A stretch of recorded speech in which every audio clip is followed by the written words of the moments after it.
Hello and welcome to KennyRoy.com. I'm Kenny Roy, and this is the Ask Video Mail for the week of October 29th, 2012. Welcome to the site to the new members, and welcome back to the old. The Ask Video Mail is your chance to get your question in character animation or performance answered in a video just like this one. But I need your question if I'm going to answer it, so please send your questions to webmaster@KennyRoy.com. I go through all the questions, and I answer the ones that I think will help the most people. There's no such thing as a stupid question, and it's the best way to get the most out of the site for your subscription.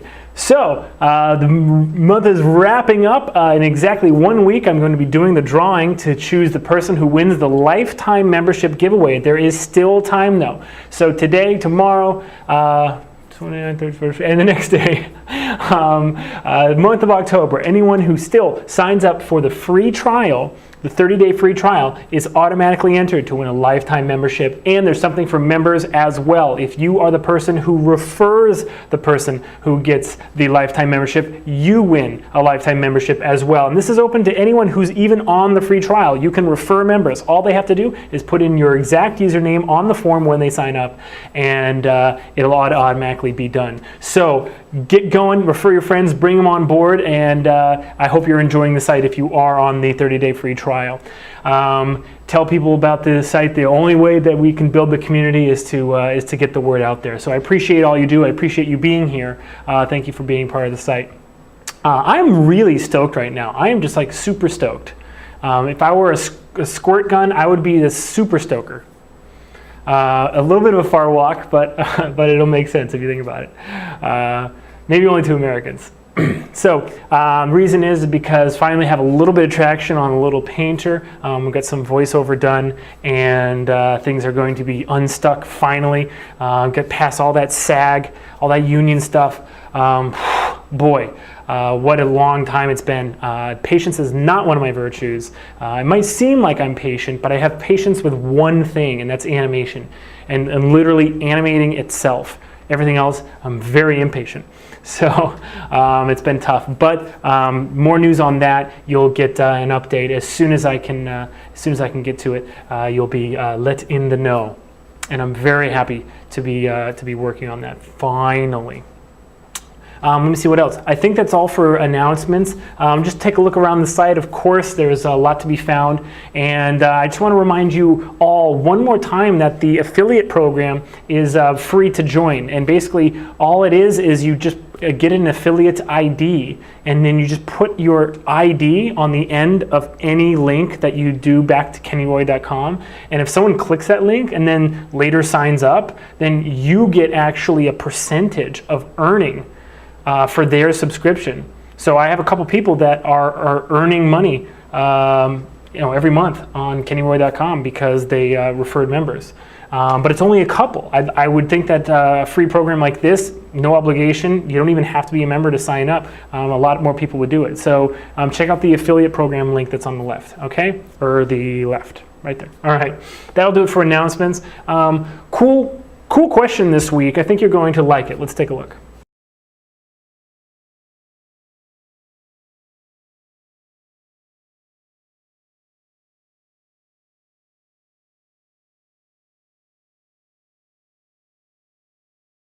All right, so a little bit of a cool kind of technical question, but I think if you've seen the how to properly test a rig lecture, there is also a few video mails that have to do with properly rigging props, that kind of thing. This goes hand in hand with that. I've constantly said, maybe not constantly, I'm constantly talking about workflow, but I do mention pretty often that the amount of skills that you need to learn as an animator is going up and up and up. It's just growing. And while that is exciting for some people, it's really a burden for others. I try to, if I can, keep just injecting just as much as I can of those other skills. There was a video mail a while ago, maybe a year ago, about how to customize a free rig that you download so you can distinguish yourself from other people who use the same rig on their demo reels, that kind of thing. So I try to keep injecting those little technical things that I think every animator should know, while trying to also keep it very animation centric and you know, striking a balance there. But we haven't had a kind of a technical one in a while, so I want to show you a few things that have to do with this question. And basically what I'd like to show is that there are there are obviously almost infinite ways, because you could script anything you wanted to, but the way that Maya presents ways to make relationships and connections, there are three main ways, and there actually is, I think the best way is to use the built-in node. But I'm going to show you three different ways, and then you'll see what I'm talking about, okay? So let's take a look. So I have, this is very simple. I have this sphere, okay? And this sphere, let me actually freeze transforms and delete history. There we go. So I have this sphere. Let's actually call this ball. And then I have a control. Let's call this ball control, like that. And basically the ball is just parented underneath. It's a very, very simple rig. It's probably the simplest rig that you could make as a parent-child relationship. Anyway, so you definitely would want, if you had a blend shape, which I can create right now, you definitely want your control for that blend shape to be on the control and not the object itself, right? So I'm going to make just a weird little edit to this mesh. I'm going to shift select, create a blend shape 1, okay, and you can actually delete the blend shape. It doesn't delete the target. Actually, the blend shape node holds those blend shapes for you. So, but it might be a good idea if you want to edit those. I'd absolutely not recommend deleting them until you know you have what you want, right? So here we go. Now, one of the things is that you don't have a lot of control. If you see, it always goes from 0 to 1, and that's fine because that's the normal parametric range. But this attribute, you know, if you want to get somewhere between 0 and 1, you can, right? So if you type in 0.512, it'll be 0.512, but your precision is really, really, really rough, right?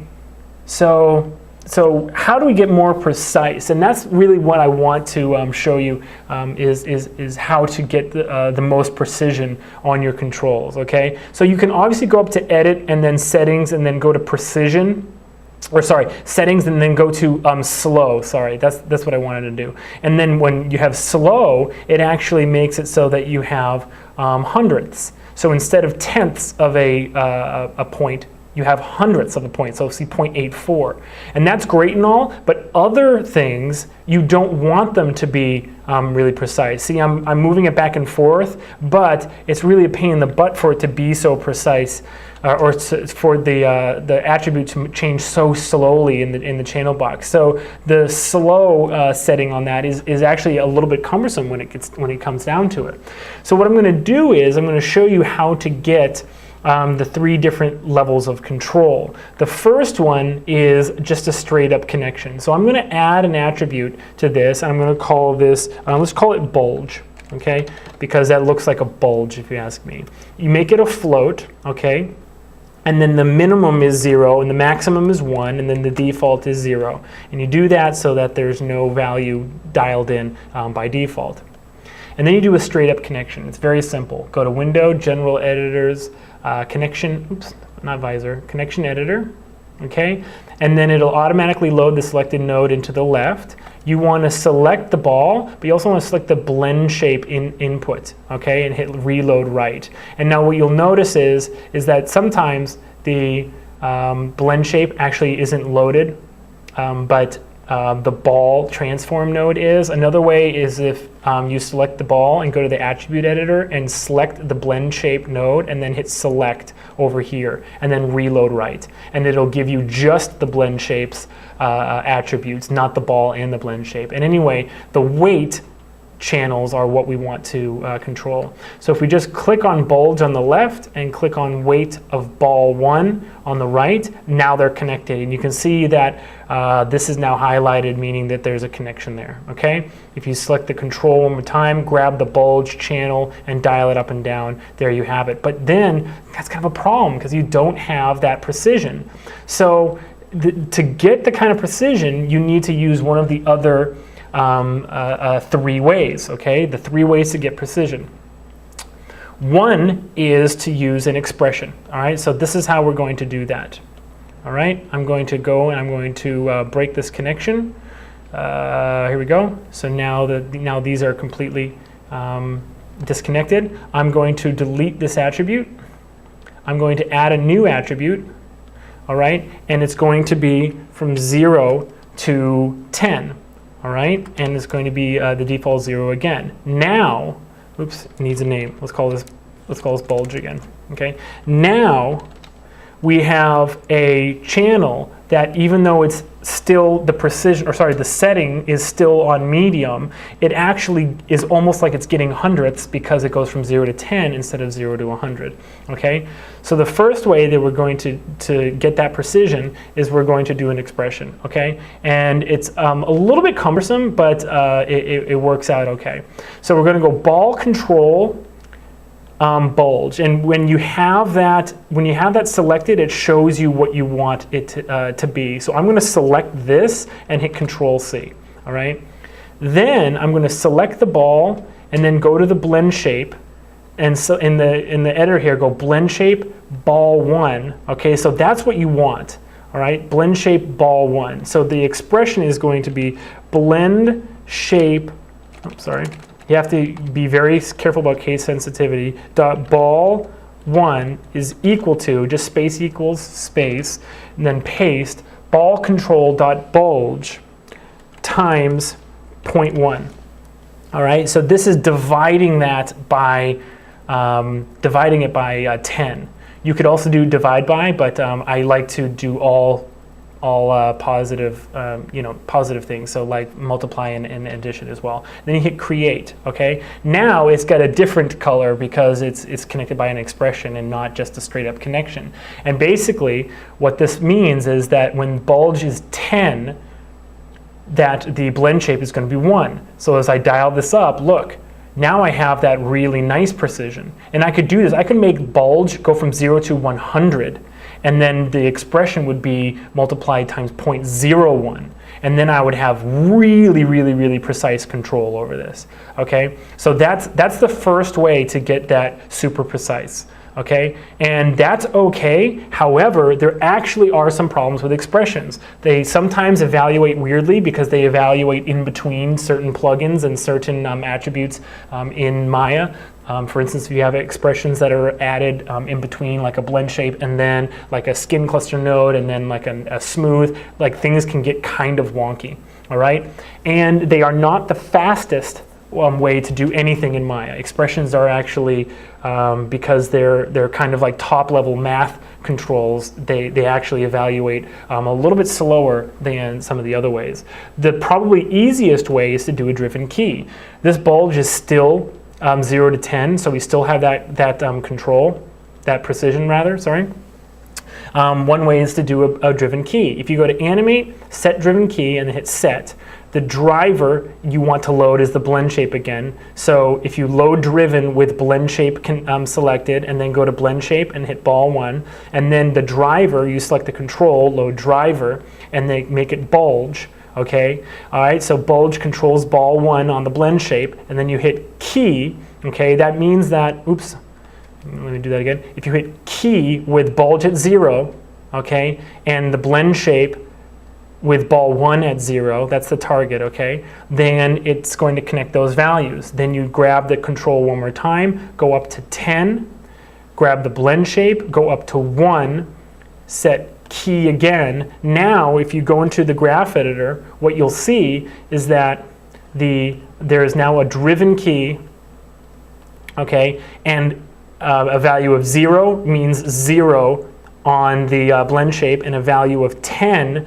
means 1 on the blend shape, okay? And now you have almost that exact same control that you had with that expression, all right? You see that? Super, super, super, super, super, super easy. And this is probably how I would recommend for most uses. The only problem is if you want to edit this in any way, it's a little bit cumbersome because you'll probably be dealing with referenced rigs And to make a quick edit might seem like really tempting, but then an animation curve from a driven key is still an animation curve. So you either have to enable in your settings preferences, go down to animation, go down to the bottom, allow reference animation curves to be edited, and you have to be aware that the change that you just did is only applied to the scene that you're working on and not the rig in general. Or you have to go save your scene, open up the rig, make the change, save it, close it, whatever. And keep going. Again, though, driven keys are, for the most part, probably the slowest evaluation, the slowest to calculate in terms of the speed and like the behind the scenes of Maya. But they are pretty easy to use. And one nice thing about them is that you can edit them exactly like animation curves. So if you grab this driven key and I actually flat this out, okay, now as I cruise into that value of 0, it's going to slow into that blend shape value of 0. And if I cruise into that that control value of 10, it's going to slow into that value of 1 on the blend shape. So now it may be subtle, but it's actually kind of like slowing in and out. And that's kind of nice because you get a little bit of easing and it doesn't look so CG if you are hitting your limits on your controls as well. Okay, the last way, and this is my new favorite way actually to create to create connections between controls and blend shapes and get precision. Okay, very, very, very simple. Okay, so I just deleted that set driven key, and it involves a node in the hypershade called a remap value node. Okay, so let me show you what that is. I'm actually going to open up this layout here. All right, so we have our sphere. All we have to do is this. It's very, very simple. You've got to navigate down here and find the remap value node. And it's in alphabetical order, sort of categorized by type. So here it is, remap value, okay? So if you double click on it, it'll open the attribute editor and you have your remap value node. And the way this works is it takes an input and an input minimum and maximum and remaps them to an output minimum and maximum, all right? So it's very simple, all right? All you do is select your control, all right? And select go into the connection editor, all right? So here's our control, and then we're going to select our remap value node and reload it on the right, and we want the bulge, okay, to be the input value of the remap value node, right? So now whatever is being added to whatever the channel is on the bulge, that'll be the value of the remap value node, okay? Very simple. Now we can close that because the connection's been made. Now we know our input minimum is 0, our input maximum is 10. So anything between 0 and 10 will be remapped to 0 to 1. And the interpolation is right here, and right now it's linear, okay? We can make it smooth, and that basically flats it out. The same way we had with our driven key, and we're in great shape. The color is useful, but not for what we're doing right now. So I'm just going to hide that. Okay. So right now, let's test and see, make sure this is working. Okay. Dial bulge up to 10, and then click on the remap value node. Okay, and then see. Okay, right now, great. Our input, it's working. It's 10 right now, and we know that 10 is being remapped to 1.